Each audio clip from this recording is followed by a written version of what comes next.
کہ یہ عادت بڑی سخت پڑ چکی ہے اور اب چھوٹنے سے رہی، یہ اپنے خلاف ثبوت مہیا کر چکا ہے۔ اور دیکھیں اس کی خباثت دیکھیں اور اس کی جو باریکی ہے وہ ذرا سمجھنے کی ہے۔ ایک انسان جو ان تمام چیزوں میں لطفت ہے یا ان تمام چیزوں کا عادی ہے یا رسیہ ہے، آپ دیکھیں اس کا روزہ بھی شروع ہوتا ہے تو اسی بری چیز سے، اور اس کا اختتام بھی ہوتا ہے تو اسی بری چیز سے۔ سحری کے لیے جب وہ اٹھتا ہے، سحری کر چکا ہوتا ہے اور اذان سے کچھ پہلے یا وقت کے شروع ہونے سے ذرا پہلے آخر میں اس کی وہ جو جن چیزوں کو نوش کرتا ہے وہ کیا ہوتا ہے؟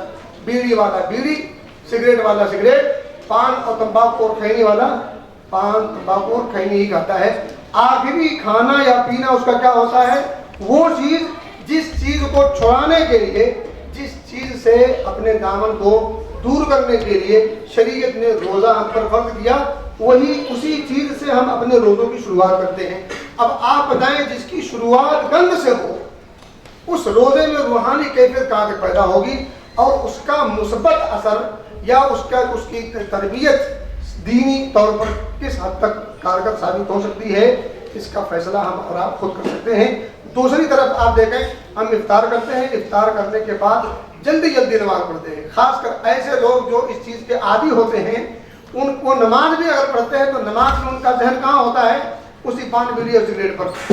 نماز سے سلام پھیرا اور سلام پھیرنے کے بعد سب سے پہلے اگر کسی چیز کی طلب ہے اور کسی چیز کا استعمال ہے تو وہ وہی چیز ہے جس چیز سے شریعت نے روکا ہے اور اس کے روکنے کی تربیت کی ہے اور ابھارا ہے۔ تو میرے بھائی میں دوست کہنے کی بات یہ ہے کہ ان تمام چیزوں سے اپنے دامن کو بچائیں۔ اور ایک آخری بات، کیونکہ وقت میں زیادہ دینا نہیں چاہتا اور شیخ محترم موجود ہیں، زیادہ حق ان کا ہے کہ وہ زیادہ گفتگو کریں آپ سے۔ ایک تو ویسے بھی لمبے عرصے کے بعد ملاقات ہوئی ہے، تو ایک آخری نقطہ وہ یہ کہ عام طور پر یہ بھی دیکھا گیا ہے کہ ہم اور آپ رمضان کے شروع کے ایام میں بڑے جذباتی ہوتے ہیں، اور ہونا چاہیے، اس میں کوئی شبہ نہیں۔